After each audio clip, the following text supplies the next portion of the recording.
I don't know what happened. I was supposed to take her to the Fireflies and walk away. They were actually going to make a cure. The only catch, it would kill her. The Last of Us Part 2 picks up Ellie and Joel's story several years after the events of the first game. Ellie and Joel have settled in Jackson, Wyoming, amongst a thriving community of survivors. With the threats of the world kept outside the town's walls, Jackson has been able to find relative peace and even stability. Ellie is now 19, lives on her own, and has been able to forge lasting relationships within the community. Scale of 1 to 10, how would you rate our kiss from last night?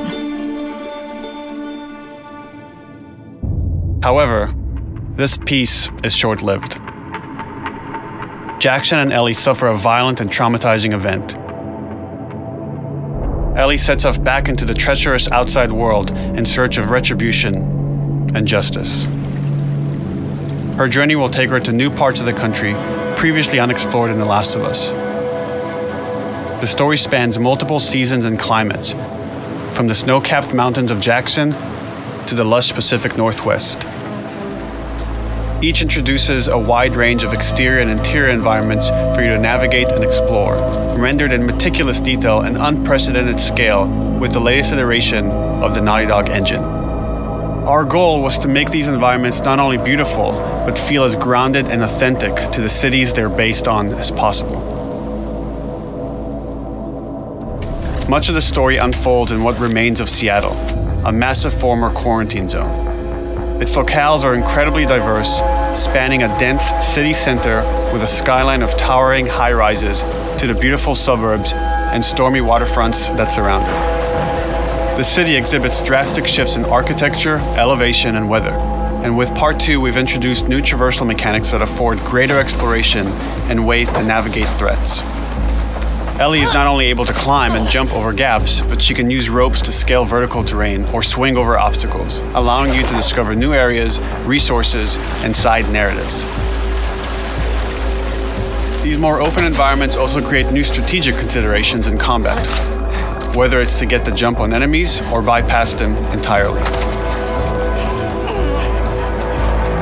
The Last of Us Part 2 features some of the largest environments we've ever created. Horseback riding will allow Ellie to quickly cover some of these expansive terrains. Some streets are so flooded that a boat is required to navigate them. However, the world of The Last of Us is as lush and inviting as it is deadly. As Ellie uncovers the path to finding those who have wronged her, she must face the many threats of this unknown city. In the wake of the pandemic and the fall of the quarantine zone, Seattle has become a war zone, where two warring factions find themselves in an ongoing conflict for territory and resources. One of these groups is the Washington Liberation Front, otherwise known as the WLF. The WLF are a militia group that began as resistance to the military occupation of Seattle and eventually wrestled control of the city from them. They are highly trained, organized, and well-equipped with weapons they stole from the army. They occupy much of the city, imprisoning or killing trespassers on sight. Hey, we got another trespasser, a girl. Did you see her?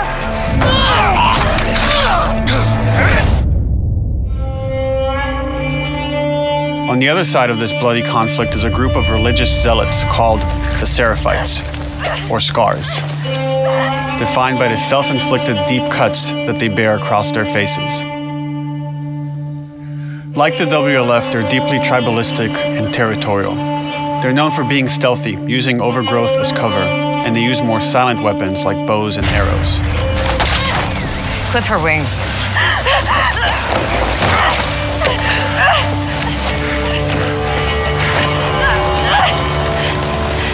But beyond this conflict among survivors, the threat that originally brought the world to its knees is very much present. Every human is in danger of falling victim to the infected.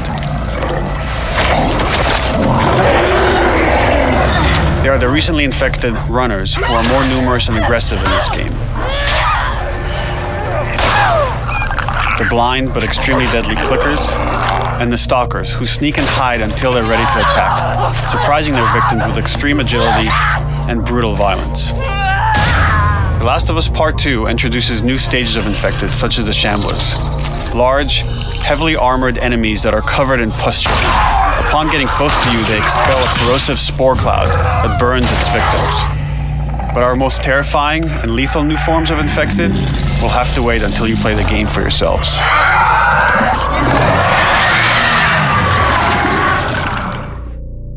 Overcoming these threats will require careful consideration of how you approach every combat encounter and how you leverage Ellie's unique skills, equipment, and the environment to your advantage. I got something. Infected? Let's get in there.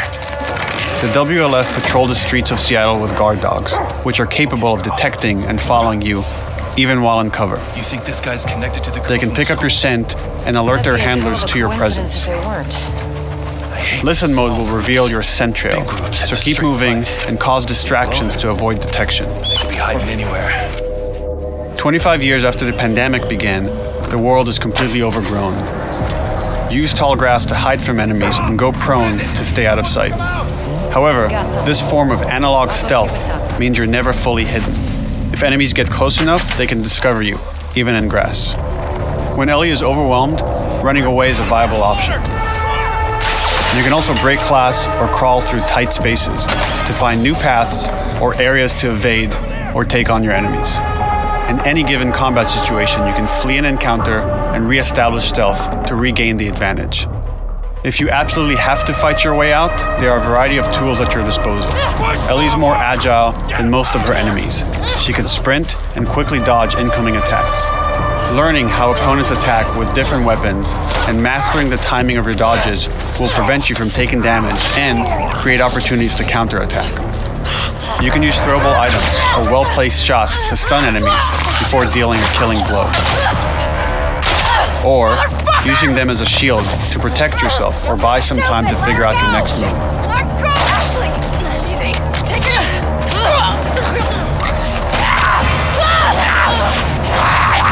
Ellie isn't always alone on her journey. Allies will take part in helping you navigate the environments, spot enemies, and meaningfully help you in combat encounters. Back off!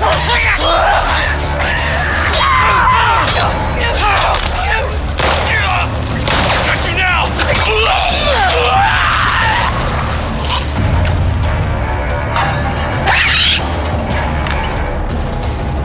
Between the human survivors and the roaming infected, there will be times where multiple threats are present, creating new strategic considerations and opportunities. You can choose whether to attack these opponents separately and directly, or find ways to pit them against each other.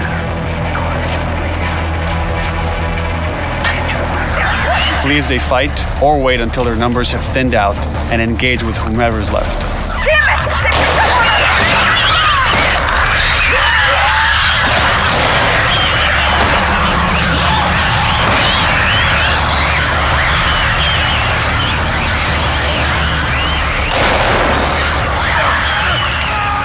Our goal is to create unparalleled tension, coupled with deep systems that give you greater control and influence over your journey.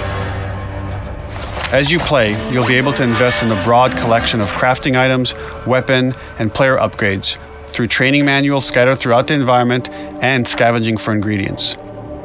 These skills and upgrade manuals cater to a variety of playstyles, and the choices you make will create your own distinct experience. We also wanted to extend that agency and personalization to your weapons through our new workbench system. Scavenge for parts to modify and improve your weapon's performance and attributes, all of which are visualized and become part of your character.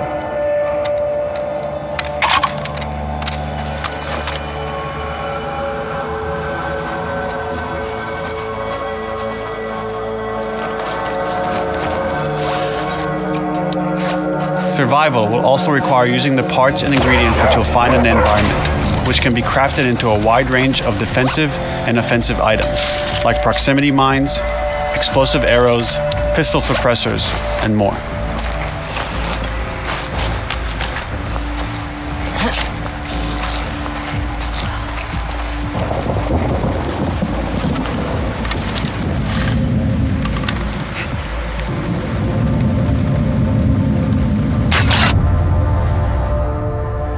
All of these gameplay systems are meant to immerse you in the world and make you feel in lockstep with Ellie's emotional journey.